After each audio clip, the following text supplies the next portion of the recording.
Baik, terima kasih atas waktu dan kesempatan yang telah diberikan kepada saya.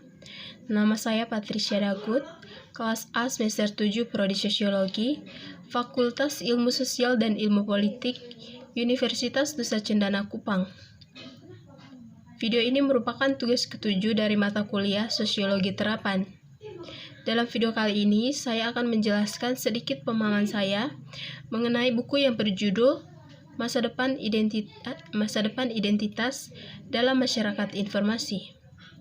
Oke, baik, langsung saja kita masuk kepada bab yang pertama, yaitu perkenalan. Digitalisasi informasi yang semakin meningkat telah menyebabkan masyarakat informasi di mana semakin banyak informasi tersedia hampir di mana saja dan kapan saja. Digitalisasi terkait karakteristik pribadi dan informasi pribadi secara progresif mengubah cara kita mengidentifikasi orang dan mengelola hubungan kita dengan mereka, terutama dalam interaksi virtual, misalnya melalui internet. Internet telah membuka ruang baru untuk kehidupan.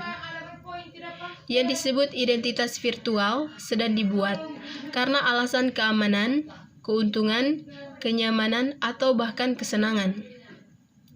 Apa yang dulunya adalah identitas alami, misalnya penampilan pribadi seseorang, sekarang menjadi virtual seperti akun pengguna di portal web, alamat email, atau nomor ponsel.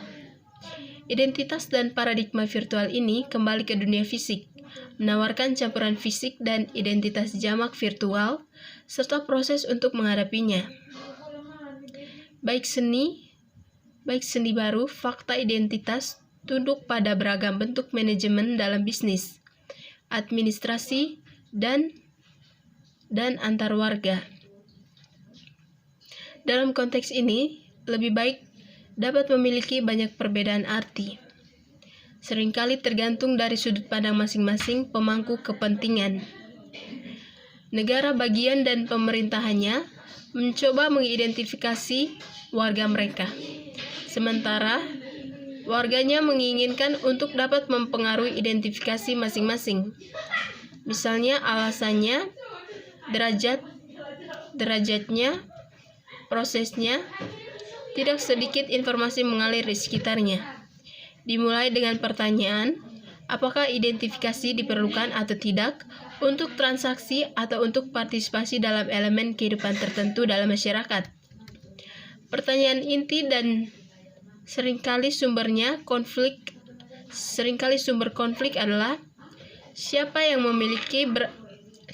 memiliki informasi identitas siapa, dan siapa yang perlu menempatkan kepercayaan di mana informasi identitas untuk memungkinkan akses ke sumber daya. Meskipun buku ini tidak dapat menjawab semua pertanyaan yang berhubungan dengan identitas yang dimilikinya, beberapa hasil yang relevan dari proyek penelitian yang didanai oleh FIDIS atau Future of Identity in the Information Society. Kemudian bab yang kedua yaitu identitas. Bab 2 memperkenalkan konsep dasar tentang identitas. Tujuan bab ini bukanlah memberikan jawaban akhir untuk pertanyaan apa itu identitas, karena ini akan menjadi pekerjaan yang hampir mustahil, mengingat kompleks dan evolusi subjek yang konstan. Tujuannya lebih untuk menghadirkan sudut pandang berbeda yang dapat digunakan untuk mendefinisikan konsep, khususnya dalam konsep masyarakat informasi. Mulai dengan menjelaskan bagaimana konseptualisasi ini dapat dilakukan dengan cara tradisional yang terkenal oleh akademisi. Bab ini kemudian menunjukkan bagaimana pendekatan yang kurang formal, seperti narasi, dapat digunakan membantu memahami konsep.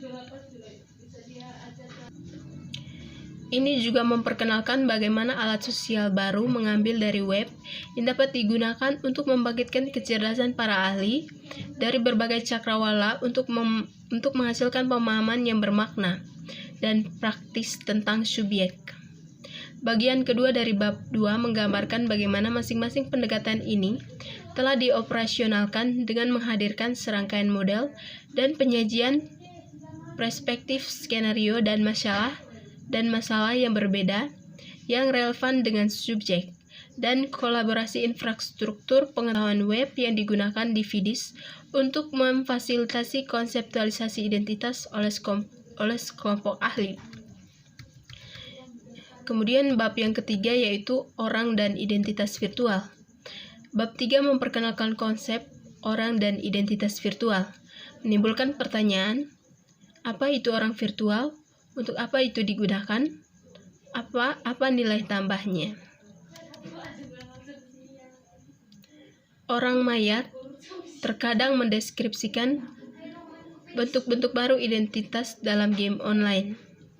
Mereka juga muncul dalam konteks lain, misalnya dalam hukum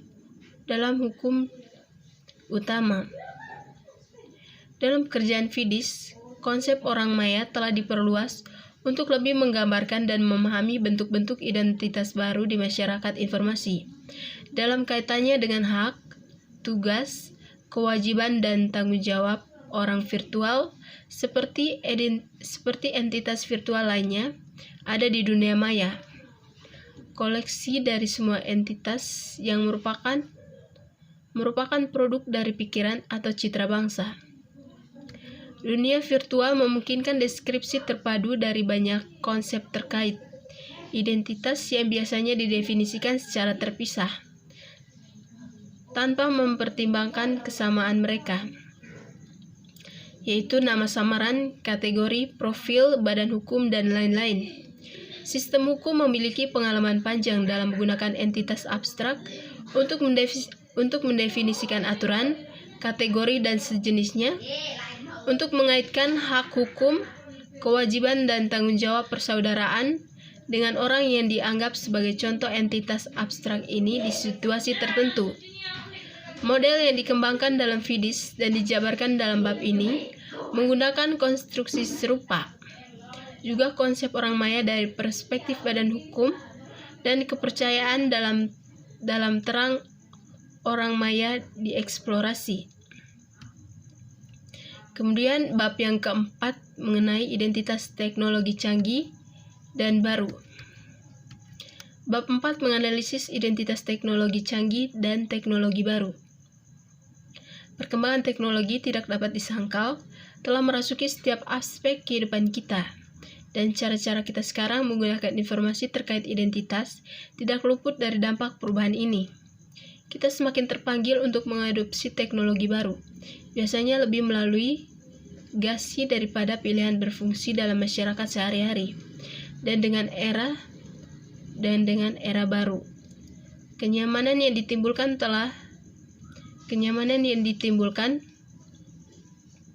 telah mendatangkan risiko dan tantangan baru.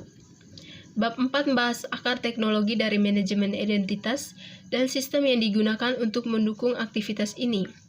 Berarti melindungi informasi digital seperti enkripsi kunci publik dan tanda tangan digital, dan peran biometrik yang berkembang namun agak kontroversial dalam identifikasi dan autentikasi.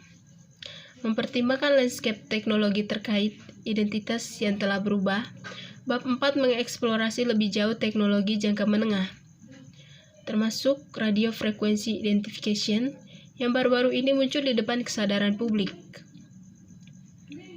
Ambient intelligence, lingkungan yang menawarkan kenyamanan dengan potensi biaya privasi dan implan manusia yang secara mengejutkan telah dikembangkan di bidang medis dan tampaknya akan menjadi langkah besar berikutnya dalam hubungan yang terus berkembang dengan teknologi. Kemudian bab yang kelima mengenai mobilitas dan identitas. Bab 5 beralih ke teknologi lain yang terkadang diremehkan terkait manajemen identitas. Sementara sistem manajemen identitas untuk internet telah diperdebatkan secara intensif. Manajemen identitas dalam aplikasi seluler telah berkembang selama hampir 20 tahun terakhir. Teknologi seperti itu masih terus berkembang. sistem global untuk komunikasi seluler dengan identitas pelanggannya. Infrastruktur identifikasi modul adalah fondasi bagi banyak ponsel baru dan layanan terkait manajemen identitas. Ini termasuk lokasi layanan berbasis, menawarkan layanan yang disesuaikan untuk pengguna dan peluang pendapatan baru bagi penyedia layanan. Namun peluang dan teknologi sepertinya tak ada habisnya, mudah dikelola. Tantangan muncul ketika melihat aspek mobilitas dan lanjutan identitas seperti privasi, regulasi, aspek sosial budaya, dan dampak ekonomi. Dalam hal ini, mobilitas dan identitas bersifat interdisipliner dalam waktu dekat dan perlu dieksplorasi lebih lanjut.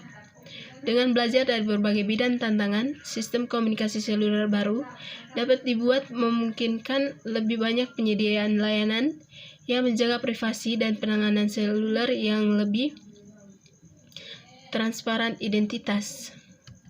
Oleh karena itu, bab 5 menyajikan analisis sifat-sifat spesifik dari identitas seluler yang mengarah ke deskripsi perspektif Fides tentang mobilitas. Kemudian, analisis yang lebih dalam tentang aspek teknologi jaringan